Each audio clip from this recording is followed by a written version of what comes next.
জয় গুরু। ইষ্টপ্রাণ দাদা ও মায়েরা, আগামীকাল 15ই আগস্ট স্বাধীনতা দিবস। ৭৯তম স্বাধীনতা দিবস উপলক্ষে আজ বিশেষ নিবেদন। শ্রী শ্রী ঠাকুর কোন ভাষাকে ভারতের রাষ্ট্রভাষা করতে চেয়েছিলেন? তাছাড়া শ্রী শ্রী ঠাকুর একসময় ভারতের জাতীয় পতাকার যে পরিকল্পনাটি করেছিলেন তা কেমন ছিল? তাছাড়া 1940 সালে ভারতবর্ষকে নিয়ে শ্রী শ্রী ঠাকুর যে গানটি রচনা করেন সেটি কি? আজ এই তিনটি বিষয়ে জেনে নেব।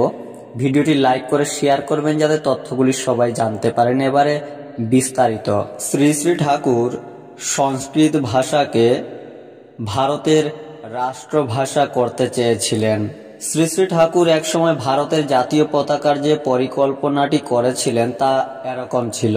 পতাকার ওপর থেকে নিচ পর্যন্ত যথাক্রমে সাদা, লাল, হলুদ, সবুজ রং থাকবে, আর পতাকার মাঝখানে থাকবে শ্রীকৃষ্ণের সুদর্শন চক্রমণ্ডিত হাত।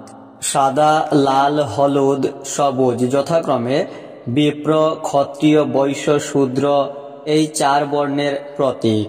সুদর্শন চক্র মানে হল সম্যক দূরদৃষ্টি সম্পন্ন কৌশল, যা শ্রীকৃষ্ণের জীবন দর্শনের সাথে তুলনীয়। আর পতাকার প্রণাম মন্ত্র হোক বন্দে পুরুষোত্তমম। এও ঠাকুর চেয়েছিলেন।